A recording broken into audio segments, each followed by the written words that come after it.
Alright, so now we are going to focus on the 18th century and even the 17th century and on what distance from Europe meant for native Australians as well as for the first settlers.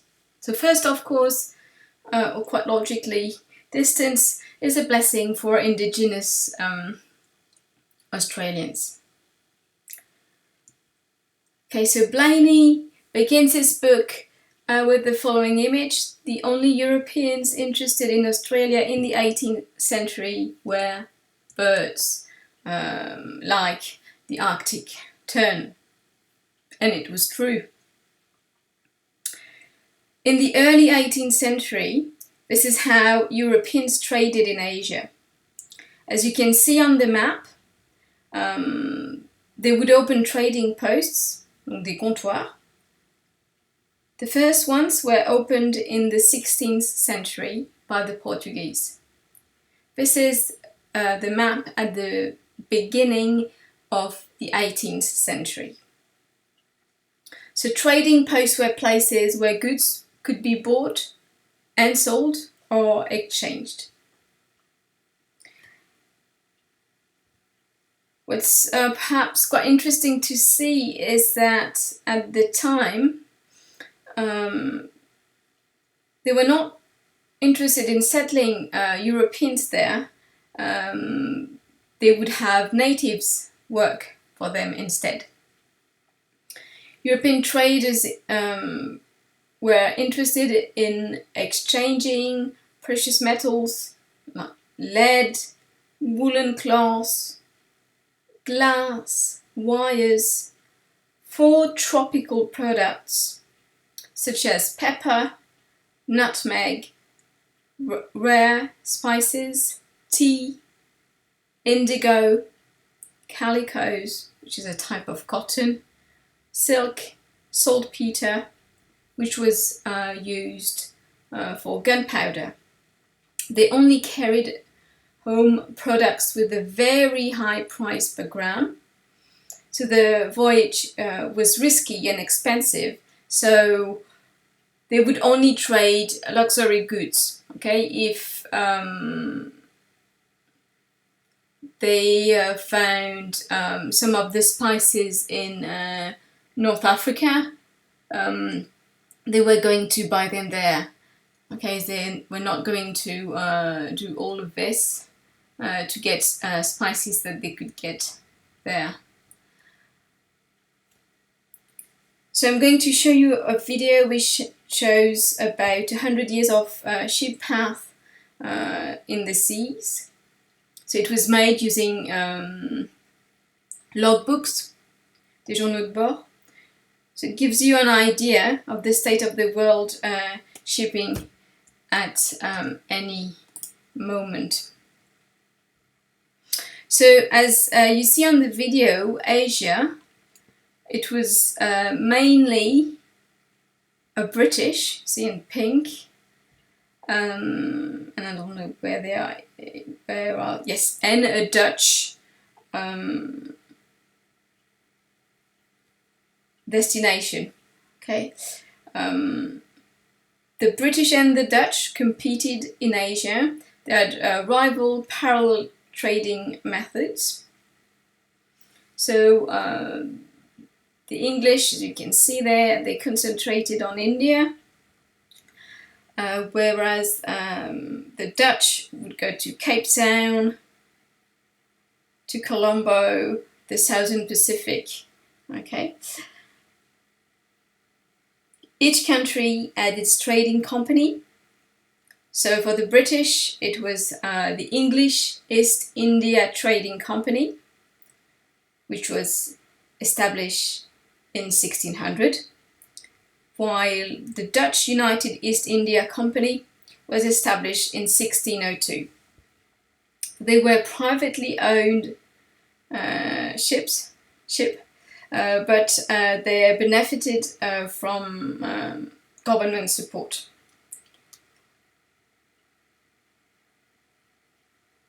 They were empowered with the right to engage in trade, build posts, and even make war. And of course they were very profitable.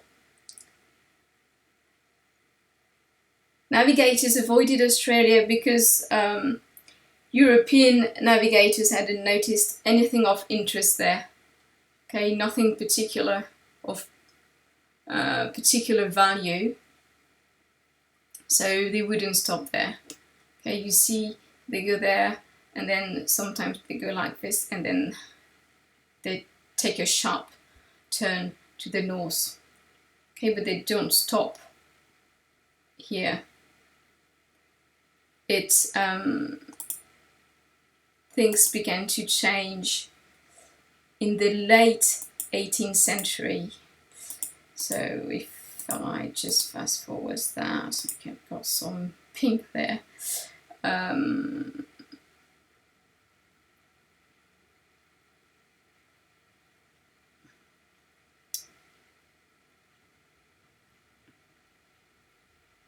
course, there's no ship going over there.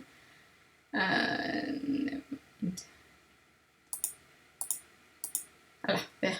Okay. We know now that Australia is a country with very precious raw material. So why didn't the Dutch settlers bother with Australia at first? Let's go back to the first European encounter. As you can see on the map here, the Dutch, so they are in purple, they're always in orange, but here they're in purple, I don't know why. So the Dutch there had a lot of their trading posts in the South Pacific, or in the Indian Ocean even, there.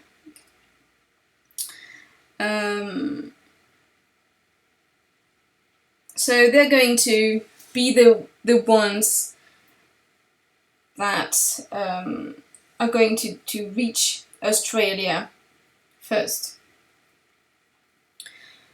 So in November 1605,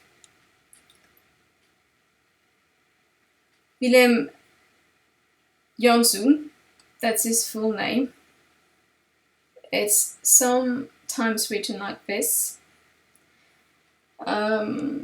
left Banda, which is in Indonesia now,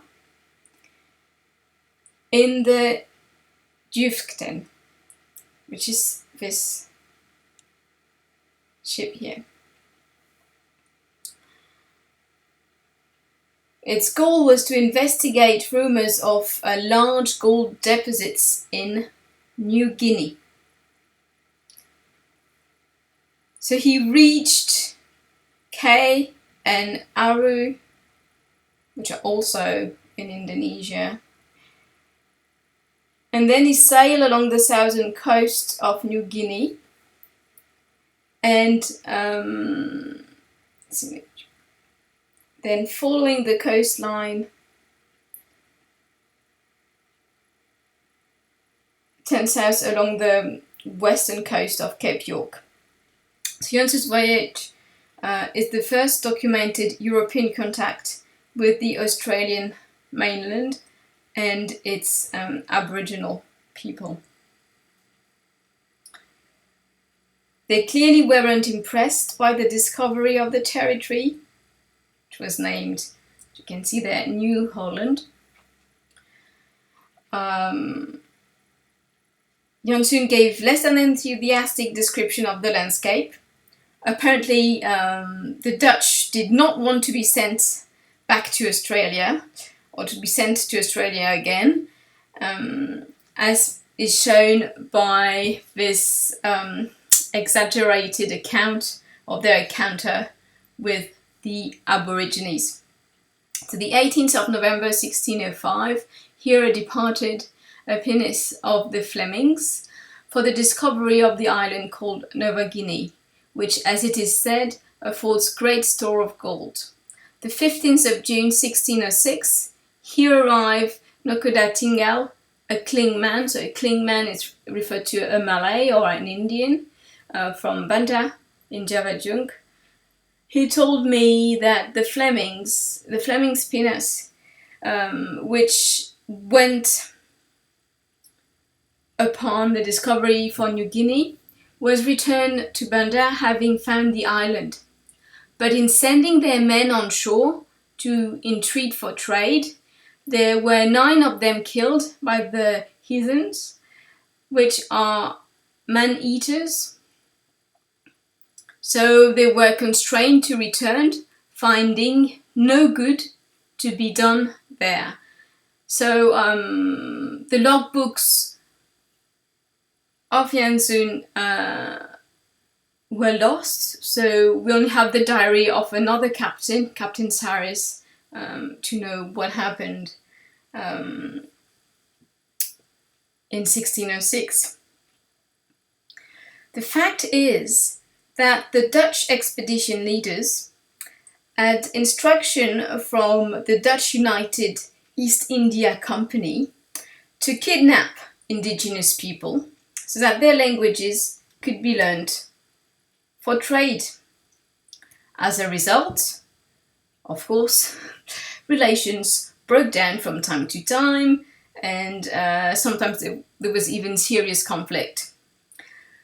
As you may know, Aboriginal nations have a tradition of oral history, and here is an example of how the first encounter is told by Aborigines. So one day, the first 6 white men came to this country. They crossed the river and met our people. They took one young woman back across the river. Her husband go and say, "Let her go, give her back." No one spoke the language. They could only use signs. The husband came back and said to our people, "Help me get my wife back." So the husband and tribesmen went back across the river and made signs. The white men wouldn't let her go. The husband pulled the white man into the river and choked him. I think that's when it all started. So you understand the reaction of the Aborigines, who were not man-eaters. 10 years later, that's in 1616, Dirk Hartog was the first European navigator to lift a wooden post with a plate, saying that he had been to Australia. But it wasn't intentional.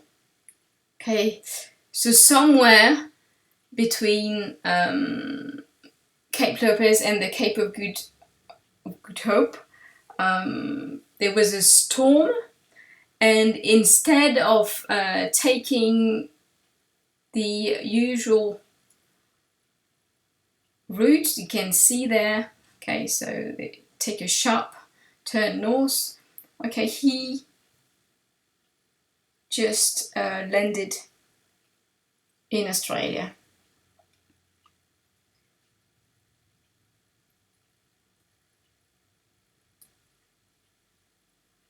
So it was an unknown land, Terra Australis Incognita, the unknown Southland. So he found nothing of interest there, stating that the islands he visited were uninhabited. So there was no horrible description of cannibalism there, but no reason to take any specific interest in Terra Australis.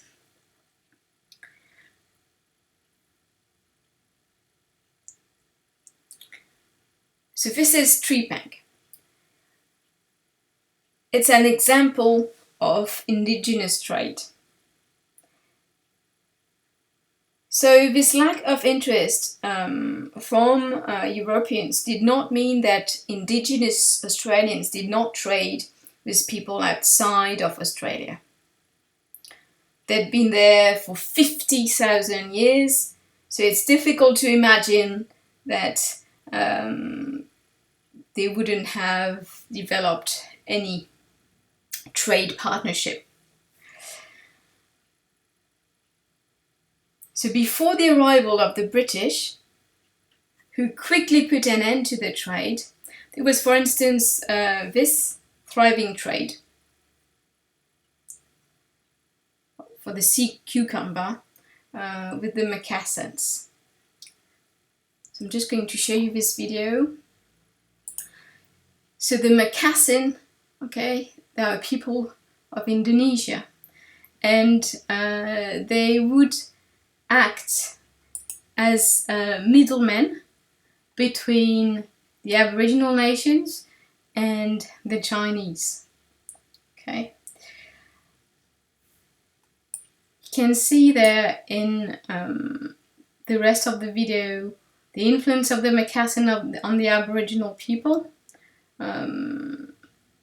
smoking, etc. So the tripang was a Chinese delicacy. It was also used in medicine.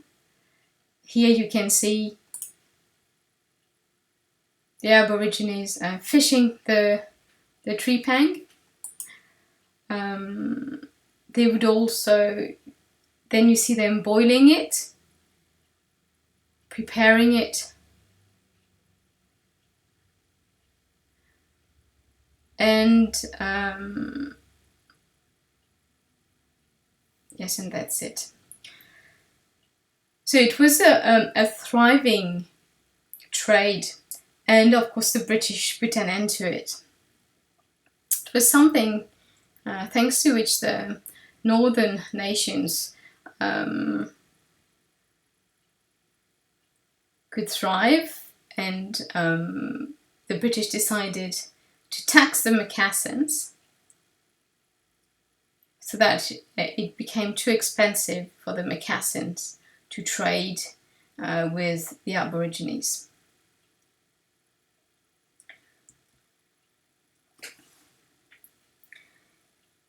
The moccasins would trade the tripang for new technology, fishing rights, and Asian food. Tripang is still eaten today.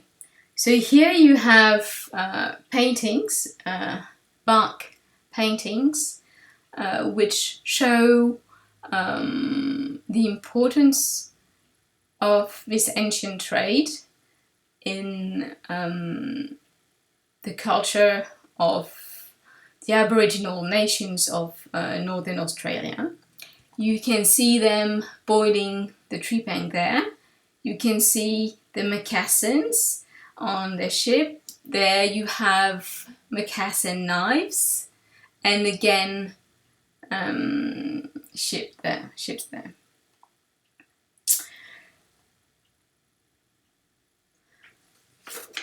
So really, before the British settlement, the